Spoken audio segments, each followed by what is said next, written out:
So, like when I'm looking at deciding to do a gig or a session, if the energy and time I put into it is not going to translate into an extended amount of, stuff, I don't usually do it. No, I'm with you. I mean, I can see it for younger bands, though. Like when you get a chance to open up for a named act and you're on the come up, you kind of just want it for the bio, for the EPK, for the another list in the clubs and the bands that you played with. Shared the stage with blank. Yeah. But yeah, I think probably it's instructive for a lot of people to know is that rarely results in you being whisked away on a 40-date tour. You're so good that they picked you up.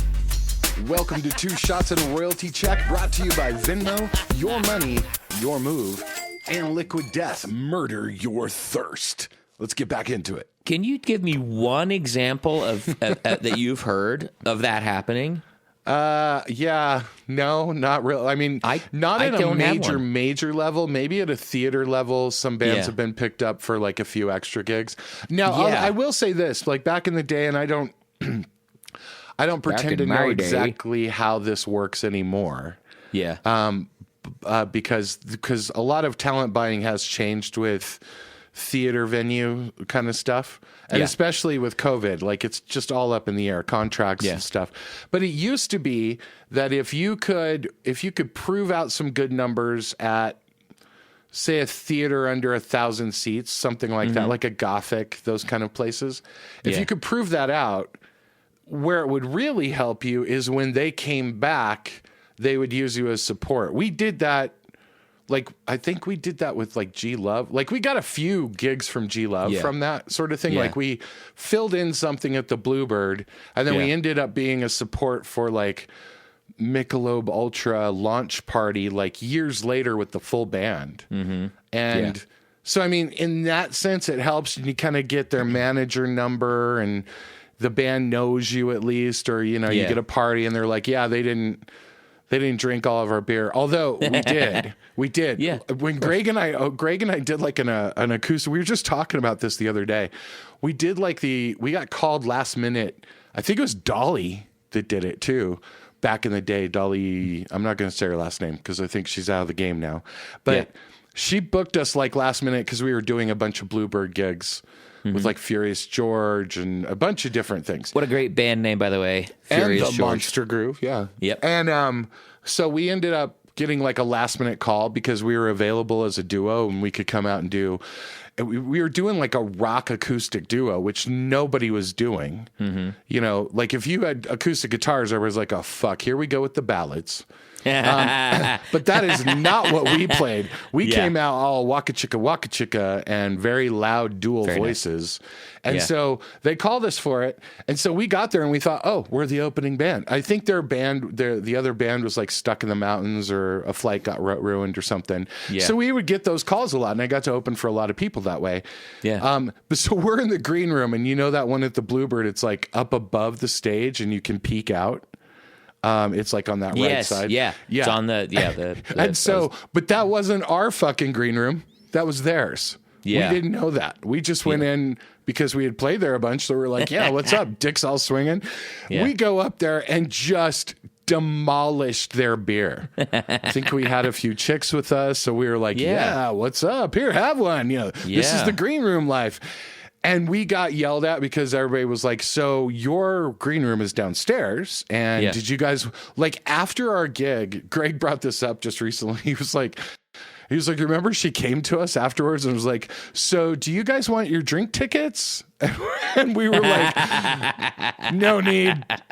We got it all up there. And they're we polished it all that's off. Not your beer. That's G Love's beer. Not anymore. So, I mean, it does help for that, but like, no, I don't think you get usually like a tour buy on. And this from like Nashville people too. Like there's money involved. There's contracts involved. How many dates you're going to do. Yeah. Because you don't like if you think about it, like as a booking agent or a talent manager that's booking out the shows, you don't want to not know who's doing a show 10 shows from now. You better fucking have that locked down. Yeah. So like, you don't just pull someone on for 5 dates or 20 dates and be like, well, we'll work out the rest later. No, you know who's going to be, you probably got a list of 3, you know, in case they implode or someone overdoses or something, you know. Well, it happens. It does, but I agree with it. Like, especially with regards to like, it was a little easier in the 1900s when not everything was as digitally savvy, shall we say? It was written down, but there was also a piece of it that would be, if a show wasn't selling like you wanted it to in some market, you could throw a well-intended local opener on there to try and bolster some sales. Yeah. We had a booking agent called an Ad 200. Yeah. So they called it an Ad 200. You got verified 200 fans that go wherever you play and pay $20 to $50. You're an Ad 200. Yeah. And I mean, again, at the end of the day,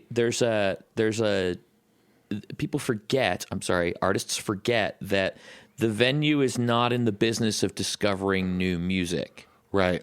The venue is in the business of making money to keep the venue open, to keep making money. Yeah. It's a business. And so if you go into it with the expectation that, they're looking to support a local act who is very excited to, it's like, no, it's not what's going on. They're putting you on the bill with the expectation you're going to make them money. Yeah. It's another hour of alcohol sales. Yep. That's what an opening band is. Yeah, exactly. And concert attendees, show attendees, are savvy to this at this point. Yeah, and if it's a GA show, general admission show, the main act audience are not showing up until halfway through the second opener. And neither are we, though. How often have you done this, even with friends that you have concert tickets to their show? And like, I know. Okay, I'll just be honest. I'll just speak for myself because you might get in trouble. Because I'm known for this shit. But basically, I will text someone and go, "When does your set start?" Yeah, because I want to see you. I'm not coming at 7. It's just not happening. Most likely, unless you're on at 7. And that's what I kind of wanted to know, And so like, even sometimes we don't catch the opening act. But there's a degree of, for people in the industry, there is a saturation point with music consumption. Yep. There's a point where you're like, I can't put any more shit in my fucking ears. Nope. My fucking ears. Not to be confused with Buccaneers. Salute oh my Tom God. Brady. Can we start a punk band called the Fucking Ears? The Fucking Ears. Like Buccaneers and spelled like that? And just have a knife in your ear. The Fucking Ears. I like this. This is great. You're welcome, Internet. Go ahead and have at it. Or a flashlight. Please go ahead and in the comments for today's episode, I want to see some Photoshop renditions of what the logo for the Fucking Ears will look like. Today's episode is sponsored by Flashlight. Get yours at adamandeve.com. Adamandeve.com. 50% off. Just enter in 2 shots. I don't know if that's going to work, but try it. But, there's I have a story about a fleshlight in a moment, but it's not mine. It never is. They never are. I'll get to that in a minute. But there's a saturation point with, like, music consumption where it's just, there's a point where I'm like, I can't put any more music in my head. I cannot physically do it. I'm already listening to, if I'm mixing a record, which I'm in the middle of doing, I recorded a really great band this weekend at the studio, and it's really fun, like, kind of teen punk alt stuff. Love it. It's really, really cool, high energy. Really love it. Love the guys in the band. They are exactly like I want them to be. They're just total fucking, like, fuck around, have a great time, play music, enjoy each other. Dudes, I fucking loved it. Anyway, although I did get an old curmudgeonly moment where I was like, you guys stop fucking around, start singing, moment. But if I'm mixing a record, I'm listening to the music and I'm hyper focused on the intricacies of making, like, oh yeah, what is that doing? Oh, that's doing this. Okay, I got a phase. Okay, I got all this kind of stuff, right? processing music at a very. I'm using a lot of like RAM to really dial in this up. And at the end of that process, guess what I don't want to do? I don't want to listen to music anymore. And you, from the music supervisor agency place that you do, you listen to probably more music than I do, and I listen to a fuckload of music. It is, some days are very difficult where I will listen to 50, 100 songs a day. Yeah. And then there's days where I'm working on my music, like I need to do a production track or something or get it out. Yeah. And I'm not a mixing engineer, but I can mix a little bit. So I mix my own shit out. Yeah. But don't do that, kids, by the way. If you don't know what you're doing, get a mixing engineer. But learn how to do it yourself. Learn how to get pretty close. Mixers will appreciate that. Yes. But that's my problem. My problem is that I'm constantly working through musical sections in my brain. Mm-hmm. On songwriting. Like there may be a bridge that has been fucking with me all week long. You know, like dun dun dun dun dun, and I'll be like, oh wait a minute, does it need to have that pause? Do I need to do a triplet there? Do I need to? And my brain's kind of working through it on its own without me singing it until it feels right. And that may come at 7:00, 2 a.m. You never know when that's going to come, but I need that space to not think about music. And so my day when I'm listening to music like professionally, and when you're listening to music that way, I'm listening for completely different things, right? I'm listening for, I had this class and I guess we can just get into it, but I got to go and speak at CU at Denver for some students. And so they were asking me how many songs I listened to and how can you possibly listen to 50 or 100 songs? I was like, well, obviously that's not possible, right? So what you actually do is you listen to the first 15 seconds, and sometimes I look at a WAV file. If I see it on Disco or on another on Dropbox or whatever, I'll look at the WAV file. And then I check it a minute. And there's two things I'm looking for. How long is the intro? Is the chorus by a minute? And then, from there, I probably know within about 10 seconds whether it's a good song. And if it's a good song, then I will go back and listen to it for realsies. Yeah. That doesn't mean I won't listen to it, but if I've heard the verse, I know the melody. If I've heard the chorus, I know the hook. If I've heard the bridge, I know what you're doing and whether or not you're doing a solo or a breakdown or what your song structure is like. If I know what your intro is like, I probably know how long your outro is. There's all of these things that are fairly easily done in music supervision and licensing that kind of everybody does. And then when you find a song that fits all those things and it sounds good and the hook is there, well, I might listen to that song 6 times today. Yeah. All the way through. And then I'm picking at it, the pre-chorus, or I'm picking at the key change or whatever. Yeah. And so, and the last thing I fucking want to do at the end of a week is go on Friday night and listen to an unrehearsed band that's that's being mixed on the fly from the house. So the mix isn't good. It doesn't sound good. The guitarist is a little out of tune. They're not, they got to warm up a little bit. That is the last thing I want to hear. Yeah. It's one thing to go hear the headliner, and I know that they've got a mix. They did sound check early at 5, and I know at least the drums are going to sound good. Yeah. Vocalist is going to find their way or whatever. But I do not need to hear music for music's sake at that point. And it hurts me more than helps me. I mean, it's just the honest truth, though. Yeah, and I think there's something to be. I remember I used to get in arguments with my second ex-wife. I have 2 of those. Drink. And it was regarding my hearing. And that liquid death is so good. It is really. I had one of the flavored ones this week, and I'd like to thank the Academy for that delicious experience with vodka. It was very, very good. It was like a berry or something like that. It was really good.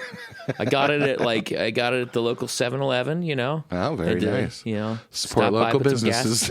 For a local, yeah, the local. There isn't a local convenience store anymore around here. They're all fucking 7-Elevens.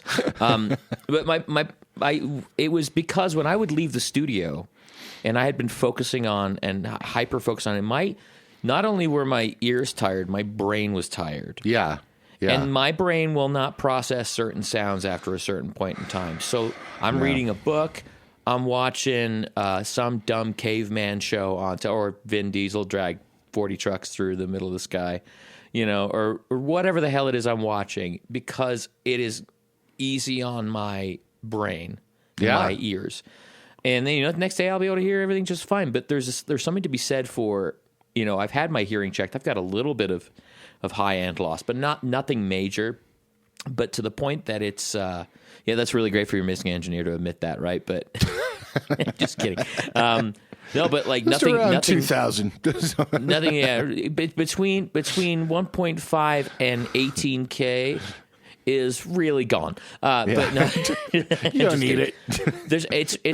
It's not bad for a 40-something-year-old full-time fucking musician. Right? No, yeah. I can hear when something's making an odd high-pitched noise, but at the end of a day of sitting and listening and hyper-focused on nuance and I'm listening for lip smacks. I'm listening for like mouth noises. Sorry, those with misophonia, you just threw up into your podcast device. Or you're welcome. You like that ASMR shit? Oh yeah. Anyway, 2 shots in an ASMR. Yeah, normally you have to pay more for that. That's right. Yeah, but like there's a real fatigue happens to listening if you're like I've got a producer friend of mine that builds in ear breaks every time he's mixing a record. Yeah. And producing a record if he's got in the studio. And I've had artists fight us when we're in the studio. Okay, no, we got to keep going. We got the it's like nope. No. Nope. Yeah. Nope. The other thing about that, and I think this is important. It's important for especially younger musicians to hear this, is that they're like, and mixers too. And you tell me if you agree with this, but a lot of mixing engineers I've talked to, one of the reasons why, and by the way, I am not one, but I know some. Stu is an excellent mixer. And I know some really, really good ones, and you should use them because you probably haven't put the time in to get it. But here's the thing. The reason why you want to get really good at quick mixing, right? Why you want to template out, get very good about your staging, all of that sort of thing, and go as quick as you can, is that the freshness of your ears totally matters. The longer you mix, the less correctly you're hearing it.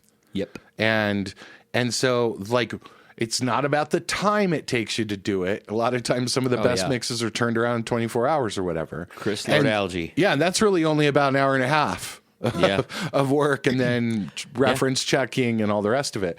But I think it's really important. That's why I do quick and dirty listening sessions. And then I will sort of back off, make sure my headphones are right, listen to it in the room with air, all of that sort of thing, so that I'm really hearing what I think I'm hearing. And I think it's probably important for everyone to understand that your hearing is the same thing as your eyesight. Your ears are recreating the sound. You're not actually hearing. You're actually your brain is compiling all of that to make a sound. Yeah. And so the longer that you do it, the worse that you're going to hear. Yeah. For that moment until you get a little bit of break. I run into the same problem. My gal would want to, after all the work day is done, the work week is done, well, let's have a few drinks and play, musical chairs. And we'll do this thing where she'll pick a song, I'll pick a song.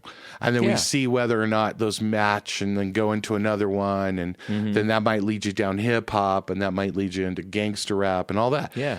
And that's really exciting for her because she doesn't really listen to music as much as I do. She listens to podcasts and, D&D shit. And so she's like, ooh, I get to listen to music. And I'm like, Jesus, the last thing I want to hear right now is music. I remember, you've talked about this in the last few moments, the way that you filter what you listen to professionally. You'll look at the WAV file, you'll pop a minute in and see where you are.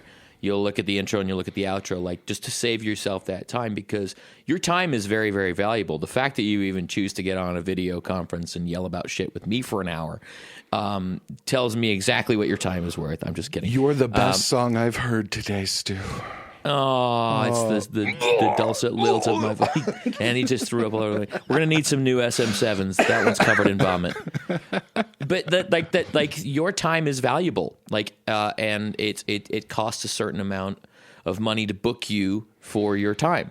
And so when you are going through this process of whether it's for a client or for a potential sync placement or whatever it is you're looking for, in order for you to get the best results, you've had so much experience doing this at this point in time that you can actually look at the WAV file and go, nope. A lot of times. Yeah. A lot of times. I can that tell doesn't when I mean open a it's mix, not I do a the same great thing. song. Yeah. But I think that people have to understand, especially for licensing, placement, that sort of thing, I'm not dealing with songs. I'm dealing with recordings. Yeah. And like sometimes the worst lyrics work. I love you. May be what the lyric is, but I know that the mix is right. The audio is at a certain level. The performance is there. So this is why everybody's like, how come you don't go listen to live music as much as you used to? Like, I have a few very close friends that like text me all the time. Did you hear so-and-so's coming? It's so-and-so. And I'm like, sometimes. Like, I'm going to see Foo Fighters later this year. That's one where I was like, well, I've seen them every single time they've been in Denver. Yeah. And this is obviously an important one.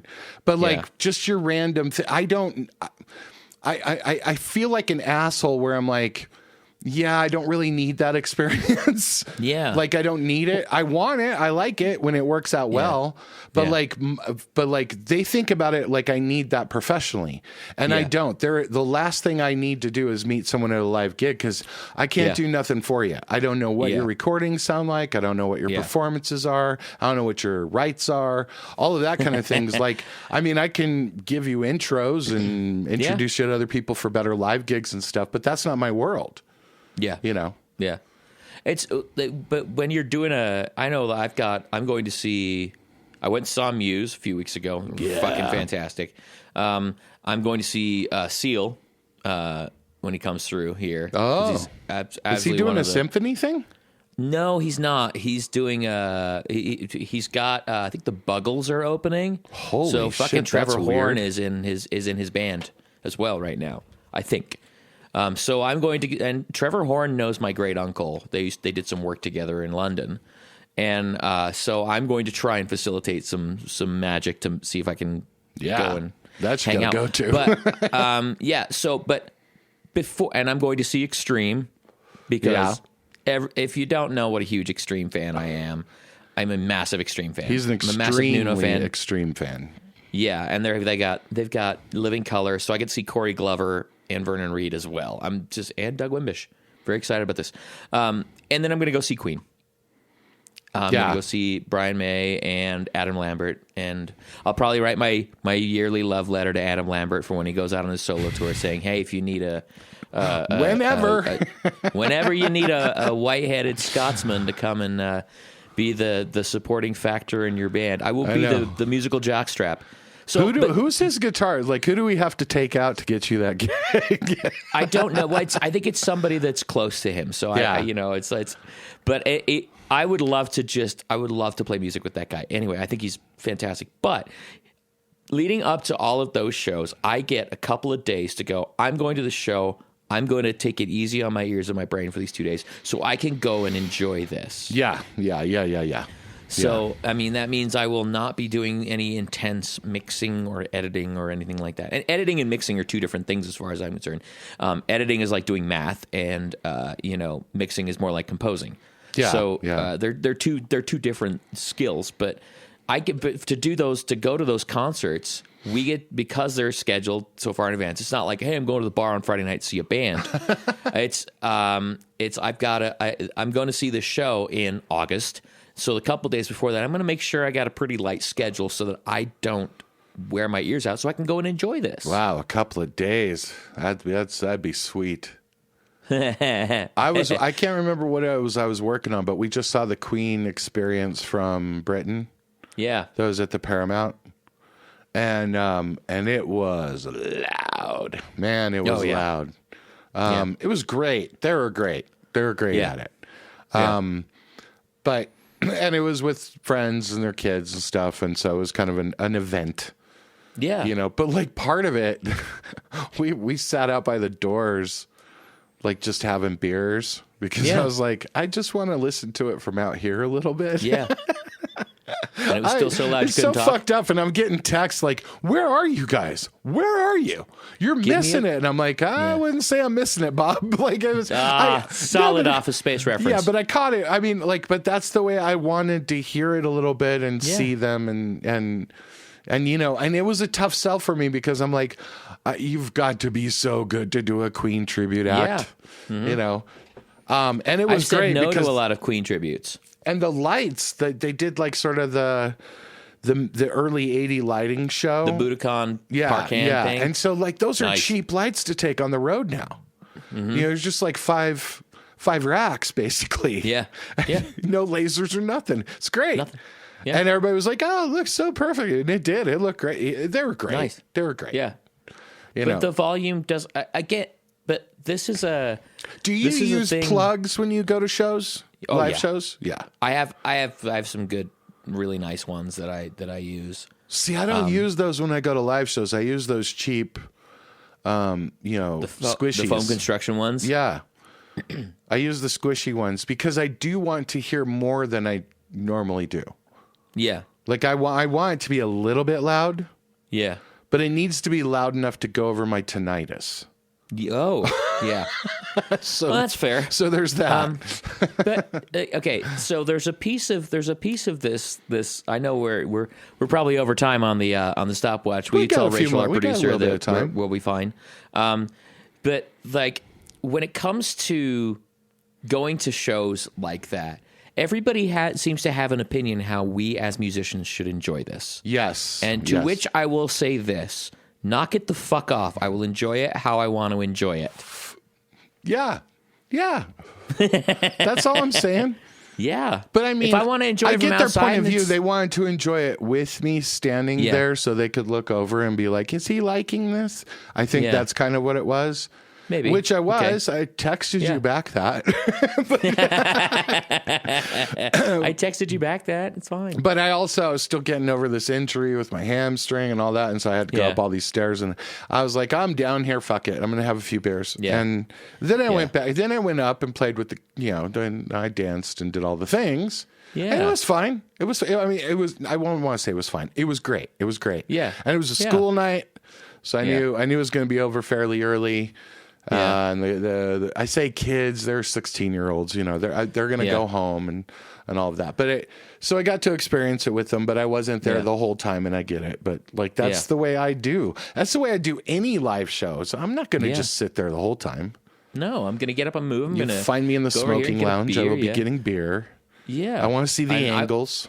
Yeah, I will be moving around because I don't want to just sit and stare because it's not how I like to enjoy music. Well, and my problem is, dude, because I'm 6'4"-ish, 6'3"-ish, something like that. Oh, you're that guy in the front row. I'm that guy in any row. So, like, if I stand up, you know, and I'm normally with someone who's like 5'4", you know, and so like, if I stand up anywhere, is that how tall your lady is? I feel like I'm crunching down. And like, and I'm that guy that's always turning around. Is it okay? Can you see? Are you okay? Are you okay? Start putting people on your shoulders. Like, just take them one at a time, pop them up there, and see how it goes. So what I do anywhere this happens is I fold the seat up and I sit on the seat up. Oh, gotcha. So that makes me about 5'9", 5'10", somewhere around there. Same height as me. But my hair gets in the way of everything else. But I am that just like, why is this fucking wrestler in front of us? You know, that's what it seems like. And I get it. I don't like it either. And I'm, you know, I wish I could be that douchebag guy at the concerts like, fuck you. We're at a concert. Everybody stand up. But, you know, a lot of times there's some woman with her kid behind me and like her kids, you know, and I'm like, they spent all this money. They want to see it. You're also aware, you've got a little bit of inside baseball information on what's going on with the business here, and these people are spending their hard-earned money. Exactly. To see this. Exactly. Yeah. And it may be totally one of the only shows they go to this year. And I don't want to ruin it for them. Yeah. And I often say this when I'm playing, like I do some bar gigs with some bar owners that I know and I'm friendly with, and all around town, and I'll go and, me and a couple of my friends will go and play music, and then, like drink 12 beers, and kind of like our lunches. Yes. And, very nice. We'll do this thing. And, I have to remember in these moments, like while I'm playing, is that the people in the audience, this is probably their party this week. Right, or their party this month. This is their night out. They're going to go out. They're going to have a great time. They may have 6 too many beers and get an Uber and go home. And for me, this is my day job. Yeah, I'm there, and I've done probably 3-4 gigs that week. This is the one that's public. It's not a private event or a corporate event or whatever that stuff is, or even a recording session. This is their night out, and so I'm there to provide them with an adventure and a party and all this kind of stuff, but I don't have to descend into the party with them to maintain that. And I've had a couple of conversations with lead singers over the years about, hey, you do not have to match them shot for shot all night. We've got 6 more of these in the next 2 weeks. Yeah, you need to match the energy. You match the energy, but you don't need to match the consumption part of it. Well, and I mean, look, it's a very real thing. People are getting dosed out there, man. Oh, yeah. LSD and fentanyl and shit. And like I think some people are getting roofied just for the hell of it. Like, I think there's some people doing it just to see. And like, there's a little place not too far from me where they have little bands and stuff. And I know all the people that run it. And like, there's this dude that I know that like, he was like hallucinating for 2 days, and like 4 people got dosed at this bar. Yeah. Cops were called. Apparently they got the guy, but like, and he was just doing it to fuck with people. Yeah. Jesus. Yeah, just to, like, I'm dosing everyone in this bar. And I think sometimes it's like, more like shroom tinctures too. Yeah. There's things that are happening like that. So it's like, no, I'm not taking all your shots. Like, do your own drinks and have a bottle of the 90s cover band that we know. Yes. That our friend Scott is in. Their manager is the only one that's allowed to bring them drinks on stage. Yeah. Because of that reason. Because that has happened to all of them. Yeah. Well, and it used to be a thing, like when you play like a bigger bar or something, at least it's coming right from the bar when you're like, Jaegers, run them up. Yeah. And at least I will not take it from a drunk chick in the front row. No. She normally has Jameson, by the way. Yes. But like, I will take it from the wait staff or the bartender who has it on a tray, because I'm going to tip the fuck out of them later anyway. Yeah, but exactly. No, I'm not taking something from someone in the front. You will not be allowed to hand me, can I get you guys a drink? No, man, but thank you. Yeah. If you want to order, talk to our manager. She'll bring it to you. That's right. Or whatever. But that piece of it's getting a little gross around. It is. When you go out. It's like, we should be able to go and enjoy these things without feeling like we're being preyed on, Yeah. Just out of some idea to some need for fuckery in some lunatic's head. Totally. Yeah. And it's probably blown out of proportion. It's not like it happens everywhere. Maybe. You don't have to be too careful. Although I will say, if you're a woman that's out, I'm sorry, but this world sucks for you, and you got to be a little bit more careful than guys probably. And that just blows. And by the way, I'm pretty sure I know who's doing this. It's not women. It's a guy. It's dudes. And what I don't get is like, how are you wasting drugs? Stop wasting drugs. These people that are lacing shit with fentanyl or dosing people are like, what are you giving it away for? That's ridiculous. And I'm very careful to not fall into that. Just say no, scare everyone. Everybody's getting dosed and you might pass out and die. That's not it. It's just like, you know what it's like to have 2 shots and 2 beers, and suddenly you can't walk. That's weird. Something happened. Something's in there, you know. Yeah, that happened to me a few years ago. Actually, it was probably about 10 or 12 years ago. Yeah. At a bar down by Denver University. I think you can probably guess just knowing the area. I know what it is. Yeah, exactly. I almost blurted it out. And I was out with a Have you ever seen that Christmas ours. movie, Krampus? Okay, go on. Actually, it was not that one. Oh, okay, it wasn't. Okay, then I know what it is, definitely. Exactly. It was one of the two. Okay, It go was on. one of the two. But it was the same kind of thing. I had two drinks. They were, like Crown and Cokes, right? Yeah. Back in the day when I was able to drink soda. Right. And I had two of them, and I literally sat on the ground outside of my rehearsal studio. I got dropped off there, and I couldn't stand up. So I, could not stand up. No weed or nothing? Yeah. No, nothing. Nothing. And it was such a bizarre experience. And it, the hard part is I know what kind of human I am. I know what kind of human you are. And I go to these bars, and I'm on high alert for people as well. Yeah, true. I'm watching, and I'm going, and if I see a lady leave her drink unattended, I can't do anything about it because I'm the face of the dude that would do it. Right. But I will tell a bartender, right? Yeah. Like, hey man, that girl left her drink. You want to move it somewhere? Yeah. Put a topper I don't on it. want anybody to fuck with it. Yep. And if I know that I'm not the guy necessarily to do it, but I can at least have some, I don't know, some input on that because it's fucking gross. It is fucking gross. So, all right. Well, be careful about what you're drinking. Yeah. Don't dose people. Take care of each other, for fuck's sake. Do all your drugs on your own. Okay, I think we all learned an invaluable lesson. I think we've been teaching the people today. That's what this is. Teaching the people. With Michael and Stu. Yes, education. How to drink in public. Man, just thinking about the number of times that we just spent all day like just drinking beers, hanging out, and then be like, you guys have had 12 or 13 beers each. Yeah, but it was over 8 hours. I know you're not drunk, but we can't, in good conscience, serve you anymore. Cool. See you later. That's fair. That's absolutely fair. I don't want to get you in trouble. I don't want to get you in trouble. So let me ask you this. How long before we can come back today? Yeah. We're going to go across the street, give a few shots, come back. All right, let's get into, we got an amazing question over the emails. Thank you for emailing us, 2ShotsMusicPod@gmail.com. It's very nice. We're going to start getting out little weekly emailers. Don't worry, we're not going to spam you. We're not doing some fucking newsletter or anything like that. We're just going to kind of tell you what's up and what's coming, or if there's something special coming.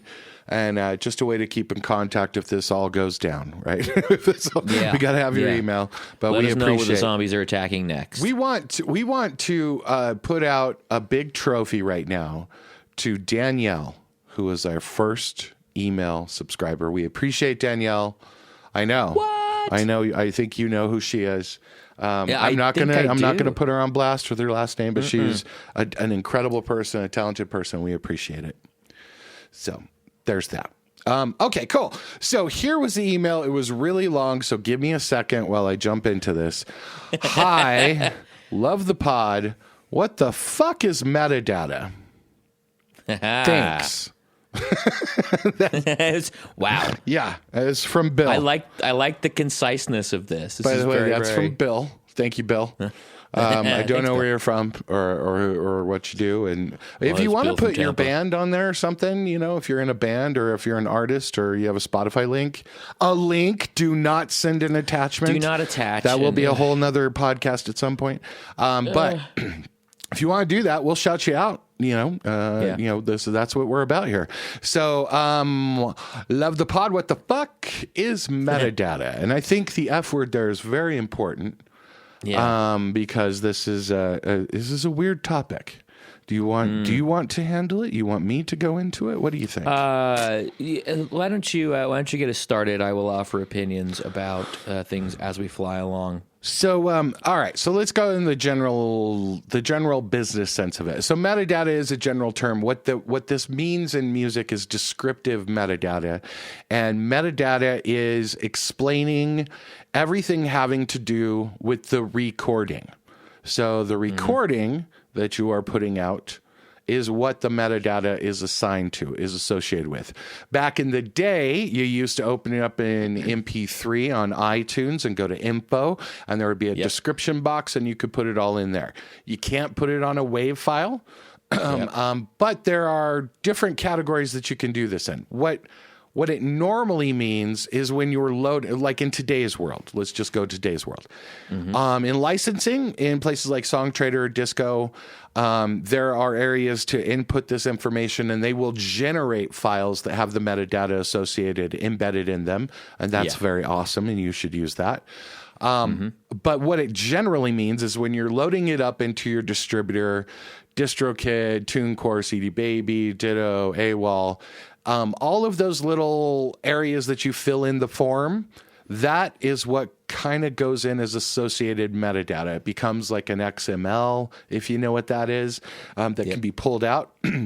And that's how they handshake with the DSPs like Spotify and Apple and such. And so what it basically is, you can go just very generally artist name, the song name, the composer and or the writer, the producer, the copyright year. Basically, you can look at it as credits, right? There's credits involved, the things that you would see back in the day on a printed album. That would be metadata that would be printed next to it.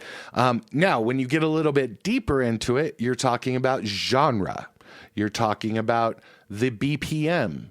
You're talking about the key of the song, those sort of things.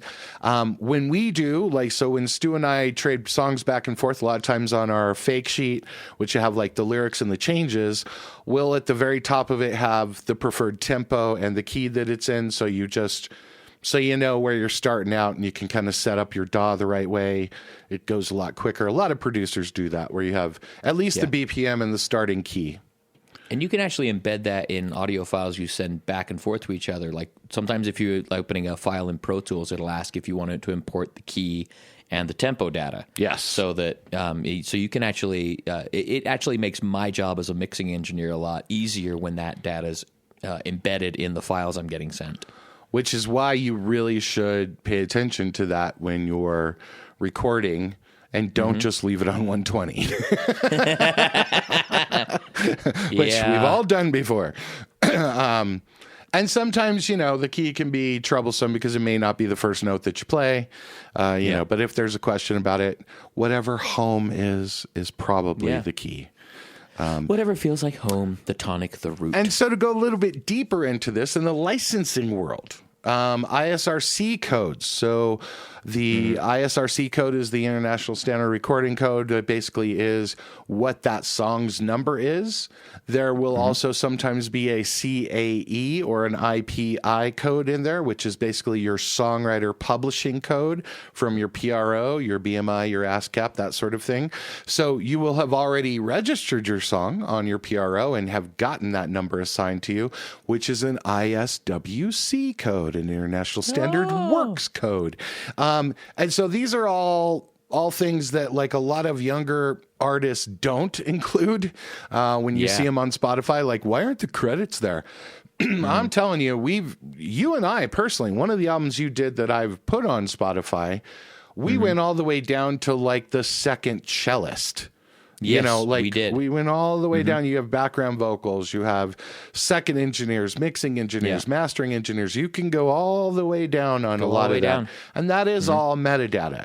In licensing, there's a little extra.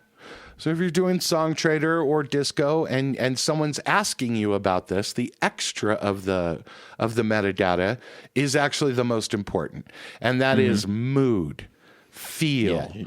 And these are things like, is it sad? Is it happy? Is it up-tempo? Is it mid-tempo? Is there a female vocalist, a male vocalist?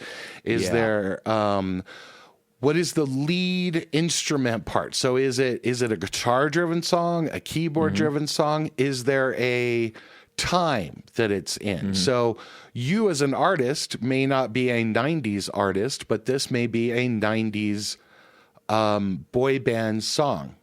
Yeah. And so as music supervisors, we get cue sheets or we get like a brief, and it will say, okay, it has to be a female, want it to be between 100 and 124 BPM. We would like it to be upbeat, and we would like it to be anthemic, and it needs to have a theme of friendship. So the way that I find that is by searching on Disco or whatever, right? And it may be on Spotify or other things. But the way that I find that is only if you've put it in there, right? I'm not going to, again, excuse me, I'm not going to go through your song 5 times to figure out whether or not you are talking about. We were talking about time being valuable earlier. Yeah. So like I will pick those songs that have that metadata in them to start there. And by the way, sometimes they are incorrect, right? There are times where you search something and you're like, oh, it says the brief says 80s hair band kind of music, but it needs to have a new feel to it. Yeah. Well, I know that's Steel Panther. Yeah, that's exactly the reference I was Like, I'll just start with Steel Panther, but I know that. Yeah. But there are other bands that do that sort of thing. But they don't necessarily mean they want an 80s metal band, like an 80s hair band. They don't mean that they actually want Winger, but they want the style of that. And you may not think that you are that, but one of your songs sounds like that. And if you don't list it in there, I won't find it. And so you won't even be in the hopper. Is that something that, like, everything to this point, I totally understand. Now, here's the question I have. Now, say I'm writing a song, and I think this song it's written by me, but it sounds like a Backstreet Boys song. And I put Backstreet Boys as part of my metadata. Is that a reasonable thing to do, or is that something that's going to get me in shit? Because Backstreet Boys is actually a brand or a band that's there's a copyright or a trademark here that I can't use that for with regards to metadata. Like, okay, so 2 answers to that. One, on the DSP side, it might, but on Disco or on like a platform that does music licensing, or if you are if you're doing this yourself and using a metadata stuffer to do like create your Wave MP3 file, you can absolutely put that like other artists are like this would sit next to Backstreet Boys. It would be right by there. You can do that. Absolutely. That is one of those things like I've seen a few briefs that say like, they want a Leonard Cohen type, but they don't want Leonard Cohen. Interesting. Yeah. And so, if you do like sort of sparse arrangement with sort of a rough voice is going to sing a little out of tune. Not Tom Waits, but Tom Waits. Yeah. So, you can absolutely do that. And there's no copyright violation to that at all. It's all inside of it. Insofar as that you could copyright 3 minutes and 30 seconds either. There's no copyright. Philip Glass song? No, I'm kidding. Hey. So I would imagine, speaking of the value of your time, Liquid Death, saw that go up to your face. Murder your thirst. Murder your thirst. When you get onto Disco, you get on a Song Trader and you're looking for something for a placement, and you can see how deep the metadata goes. Just like if somebody does a Spotify release the correct way or releases a video the correct way, if somebody's taken these steps to go deep on the metadata, you and I know that they are actually here to play the music business game. It's not just about, hey, get this shit in order so you can make money and do stuff. It's also leveraging your product, your music, into a place of professionalism. Absolutely. I know that you are going to be easier to work with. You've probably got all of your paperwork taken care of. When we talked about going down to the second cellist on that record, we had a release form for that person. Yeah. We had, it's all of those things. I know if you've got all that shit in place, it's going to be a lot easier to work with you because I can just go, hey, do you have these release forms? Do you have a split sheet? Do you have this? Do you have this? Is it registered? That, and the other thing. And it's like within 30 seconds, I've got an answer. And I've got the paperwork. Yeah. Sent via link, not attached to an email. That is absolutely true. Especially there are terms like one stop. One stop means that you can clear both sides, the master and the publishing. There are terms like, split sheets included. Like if you just say split sheets, then I know you have those, and I may not even have to ask. Yeah. But like, yes, the answer to that question is absolutely. I know that goes into, first of all, the song that I'm looking for right now to pitch, or for the client, or whatever it is, or to place it in the project I'm working on, that immediately goes to the top, because I know that a call and an email, I know that person knows all the terms I'm going to use. If I say most favored nations, if I say it's $2,000 a side, if I say whatever that is, I know that they're not going to ask a stupid question like, I want you to pay me up front before I give you the cue. I know that they're not going to say, as an independent artist, let me know if you're placing this on Ted Lasso, like, are you going to put the band's name on the show? No. Like, I know you're not going to ask that question. The game. And so I know that I can deal with you and believe that you're going to be professional. I also know you probably don't have uncleared samples. So it means, like, legally I can start playing ball with you. But bigger than that, I'm going to put you on another special list to come back to. And it will be in my head. It might be on a spreadsheet or whatever, but I will know that that's a person that plays. That's a person that understands the business. And at the very least, I can give a shot to on a quick turnaround. Like, most of these are quick turnarounds, as everyone knows. I think everyone's heard this now, but like, literally sometimes things are 8 to 12 to 24 hours. I don't have time for you to go and get the bass player to sign off on something. I don't have time for you to go, I'll go get an instrumental track. No. If you don't have one, you're out. It's little shit like that. So if you have all of that done, we're halfway there, and you're halfway to getting your check. And we're living on a prayer. Now we got to get to the editor and the director and everybody to say yes. And then, What's the name of the dude that like flies that in to see if it works over the scene? There's it's a term in the dude that like that puts it in there and sees if it works. Well, music editor is one of them, but you have like the post-production staff that is like the Q editors. That's the guy. Yeah, the Q editors are the ones that keep all of that music. Like they're sometimes they're music coordinators. Yeah. They do they work in between licensing and the post-production staff. Mm-hmm. Yeah. But the Q editors are really important. Like a music editor, a lot of times they're doing like sort of soundscaping and full audio, and they're doing mixing with narration and all the rest of that. Yeah. But like the Q editors are the ones that they'll tell them, I need that to be a minute and a half, and this is where the chorus has to hit. Yeah. So they go and they find that part of the song and edit that out, so that when you're in the actual editing bay, there's not an editing bay anymore most places, but if you are actually in the editing stage, you don't just think about it. Okay. Some of this shit makes sense if you just think about it, right? So you've got Avid or Final Cut or whatever open, and you know that this song is going to be placed in this pivotal moment.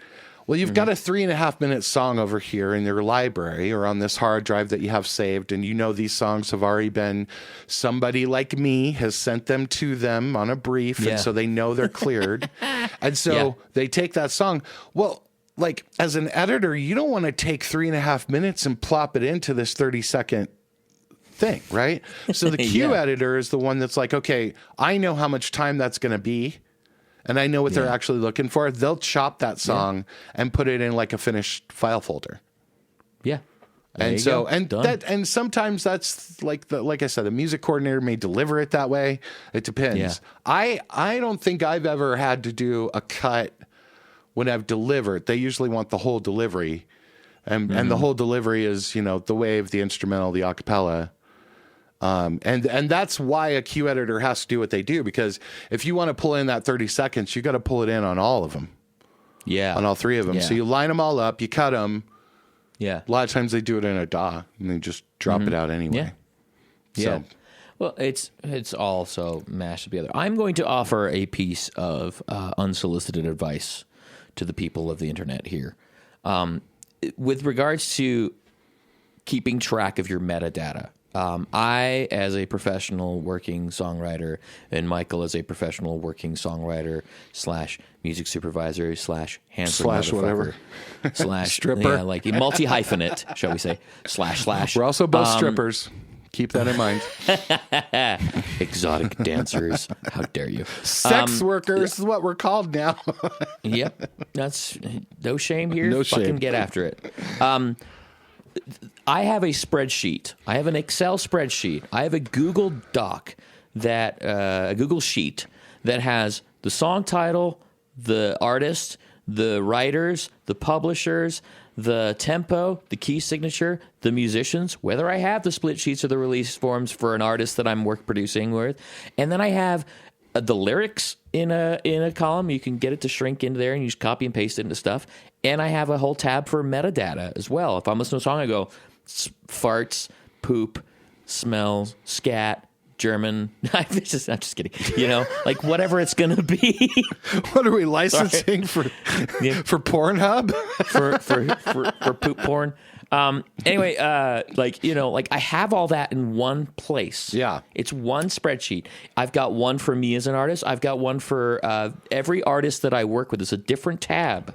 And I work with a lot of artists, but I know exactly where it is. I know exactly where all that information is. Yeah. And, I might reference it once a month if I'm working with somebody and be like, hey, I need to get these split sheets. I need to get this. I need to just, it keeps me in control of that piece of it if I'm working with people that may have potential licensing opportunities. As I said, I was working with a really great younger band this past weekend, and they're going to get angry or frustrated with me because I'm going to bug the shit out of them to get their paperwork in order starting now at age 18. Yeah. 17 and 18. Get it done now. Please get in the habit of doing this now. Yeah. Even if you decide at some point in time you don't want to be in the music business anymore. No, yeah. You still own that song. Forever. And that song is out there forever. So get your shit together, get it all put in one place. I'm okay with keeping track of that stuff for these people as well.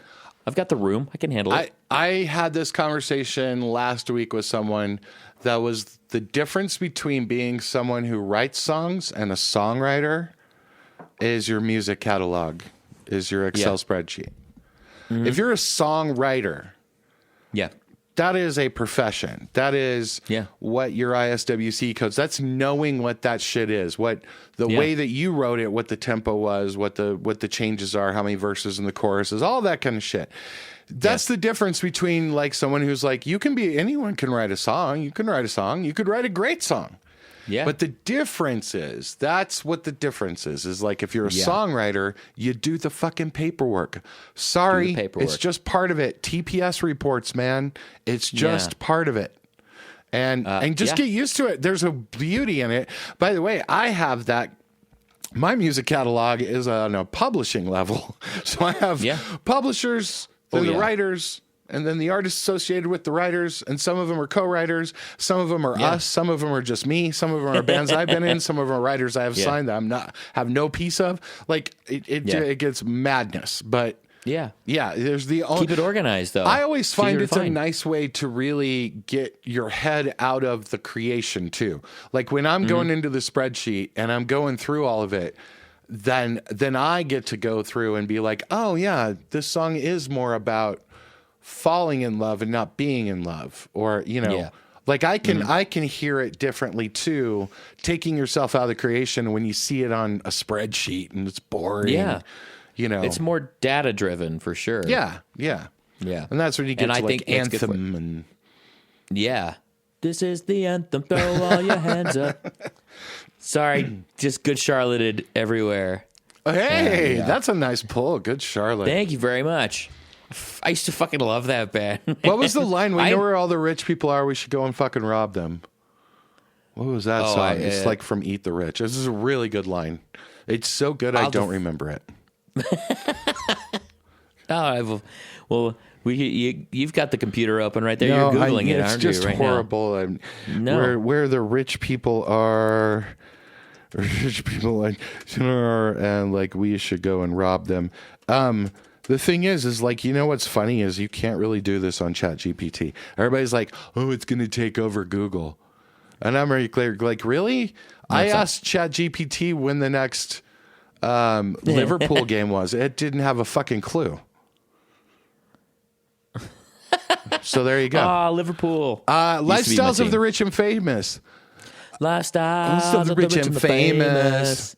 You gotta do it more like that, where it's like, and such a problem. Well, they got mansions. Think we should rob them.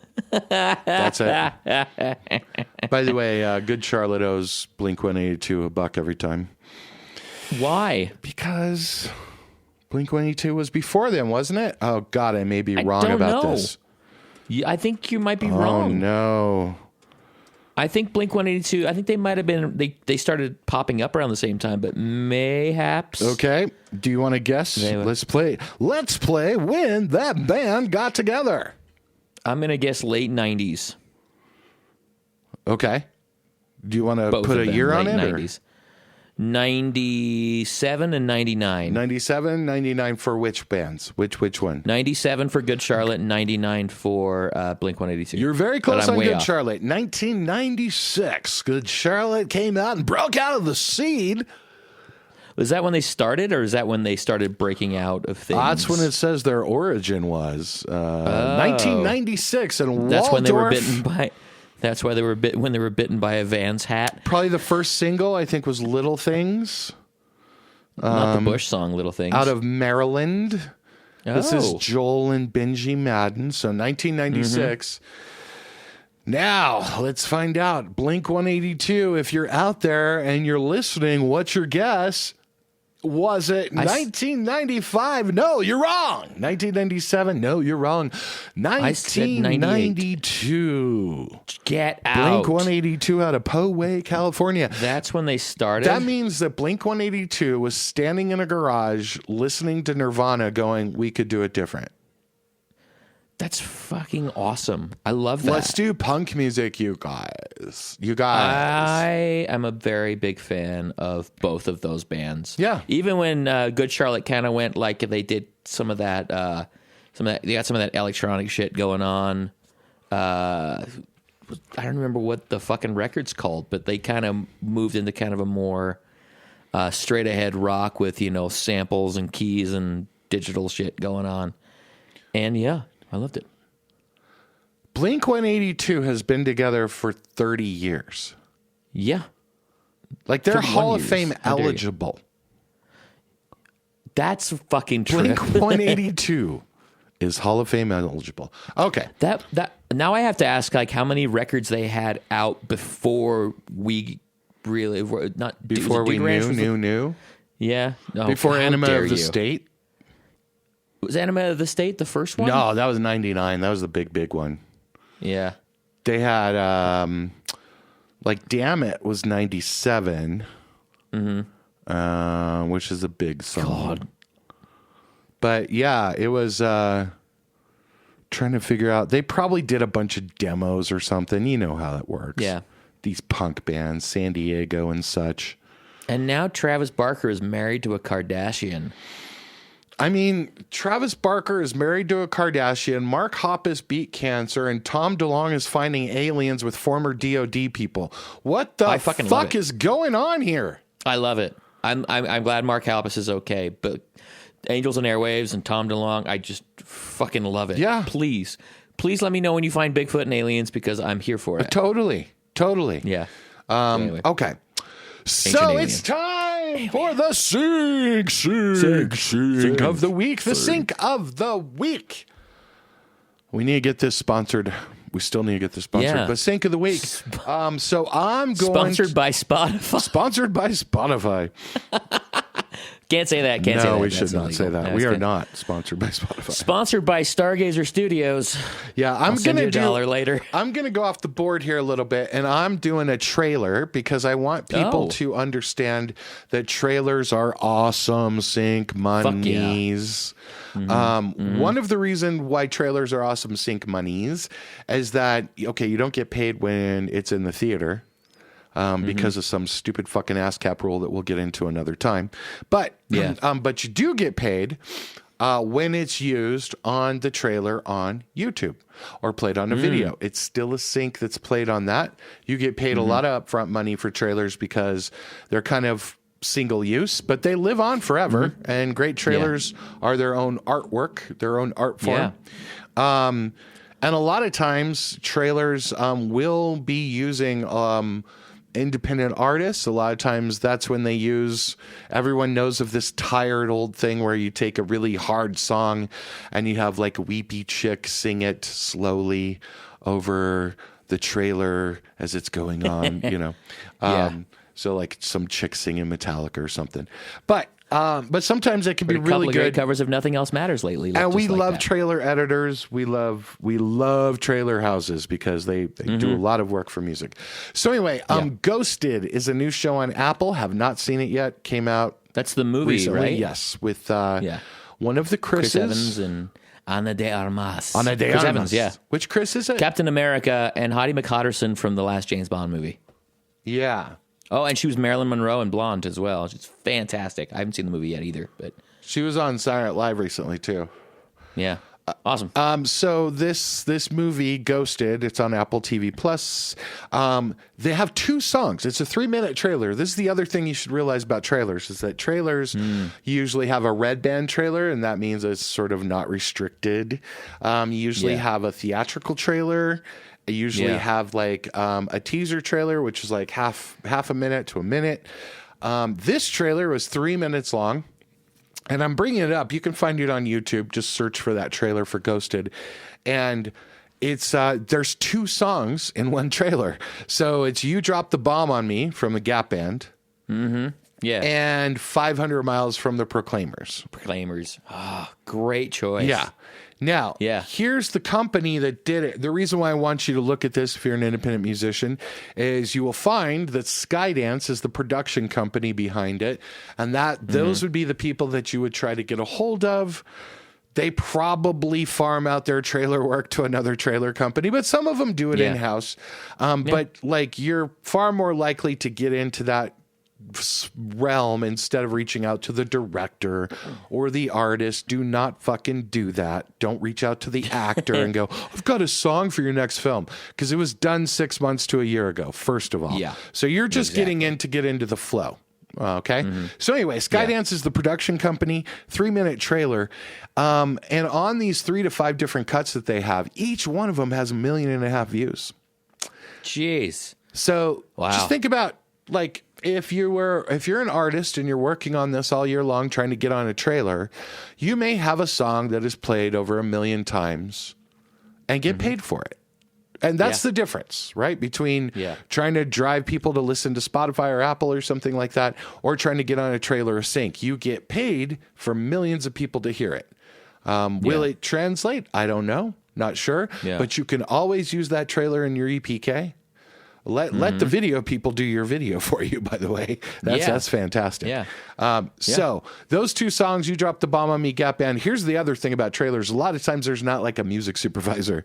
It's sort of the production company, the editor, the producer, or whatever that oversees it. There is a music supervisor because they have to do the licensing, but it's not like your general like TV ones. So that I'm going a little bit off the board and doing trailers.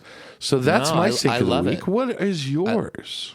Well, I love that you brought up trailers because one of the ones that I've really enjoyed lately, this is not my sync of the week, but they had "Since You've Been Gone" by Rainbow in the Guardians of the Galaxy 3 trailer. Love that song.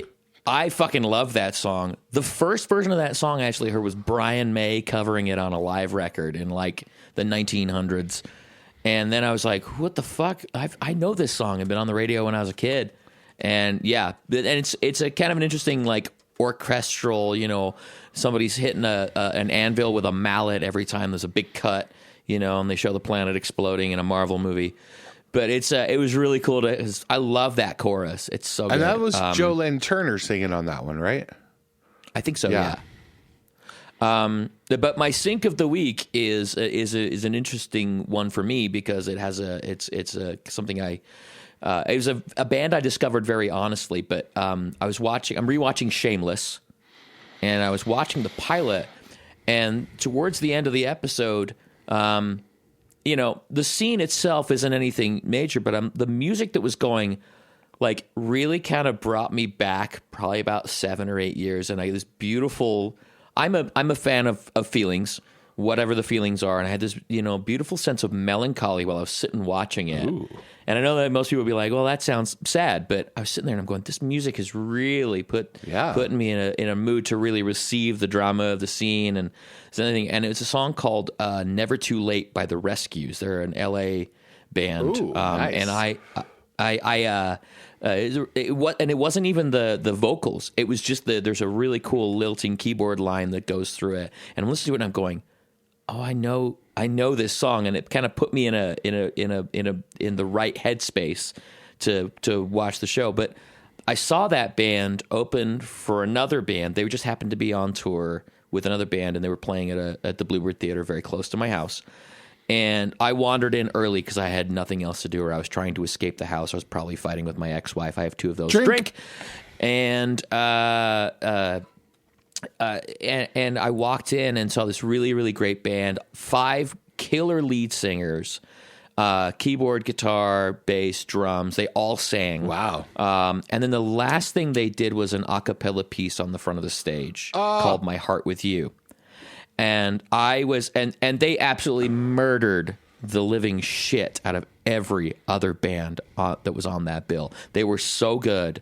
And I'd never heard of them. And I bought the CD, because they were traveling with a 5-song EP at the merch booth, bought a t-shirt. It was really cool to watch the show. And that song was just the instrumental was just in there. And it just really took me back to standing, it's the middle of summer. Nobody wants to go to the Bluebird in the middle of summer, Yeah.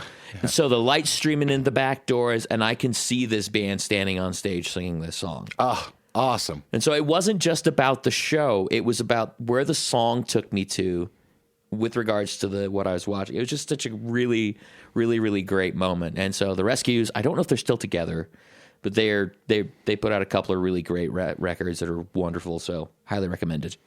And also another reminder of how important instrumentals are. There you go. Especially for sync. It's just so important. Button on that. Totally. There you go. Output that shit. All right, cool. So where should we send people for your Spotify class? Are you still doing that? I am I'm trying to do them once a month right now. Okay, don't go there. Don't bother Stu. He's booked. So, I'm trying to do them once a month right now, but you can visit StuMillerMusic.com and you will find the next date that those will be available. I'm basing on my opinions on when this will drop. The end of May is going to be the next one. Okay. But here's the thing is, this is a question I can ask, is I get a lot of people asking me to help them with how to work Spotify, and then I tell them this is a class I'm teaching. If you would like to learn how to at least get in on the ground floor of the basics you should know to, utilize Spotify to your advantage. And then I get, no, I don't want to do that. Okay. And so, I'm at some point in time, I may just go, we're going to give you all the information here. If you decide to use it, that's great. If you don't, that's up to you as well. But there's a degree of frustration on my end with, hey, I'm going to give this to you for a reasonable price and at a reasonable time. Actually, this can go worldwide. It's going to be available, it'll be like 8 o'clock at night in Europe. It's not the end of the world. Everybody can watch it, and yet people go, no, I want to be special and unique and not play that game and it's like, yeah, but the people that you want to be are playing that game. So you will stand out and be unique and individual because of who you are, but learn to play the game like everybody is playing it. Yeah. So you can at least do something with your music, or don't, and good luck. Look, by the way, Ann Klein, the supervisor for Shameless, I just wanted to nice point out. Thank you, I know you've done some work with her with some of the stuff you've done for the Goldbergs and that kind of thing, right? Yeah, nice. Yeah, she does a lot of. I think Tomby and Crucial works with her, and nice. So yeah, and also she was the music supervisor for my favorite episode of The Magicians. That placement of "Take on Me." one of the best. That woman one does. of the best moments of music in film. That's like still it's touches so me. Yeah. Yeah, I've seen that show so many times. I can watch that episode and get all of the things that come along with it.